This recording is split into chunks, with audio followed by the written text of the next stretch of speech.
தேனி காமாய கவுண்டன்பட்டியை சேர்ந்தவர் சுருளி. இவரது மனைவி நதியா. தம்பதிக்குள் அடிக்கடி சண்டை நடப்பது வழக்கம். அவ்வப்போது நதியா தாய் வீட்டிற்கு சென்று விடுவாராம். சமீபத்தில் கோபித்துக் கொண்டு சென்றவர் திரும்ப வரவில்லை.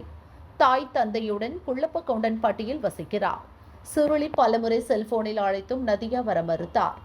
ஆத்திரம் அடைந்த சுருளி நேராக மாமியார் வீட்டிற்கே போனார். என்னுடன் வந்து வாழ விருப்பம் இல்லையா, என்னதான் நினைச்சிட்டு இருக்க என நதியாவை பார்த்து கேட்டுள்ளார். அடிக்கு கை ஓங்கிக் கொண்டு சென்றதாக கூறப்படுகிறது.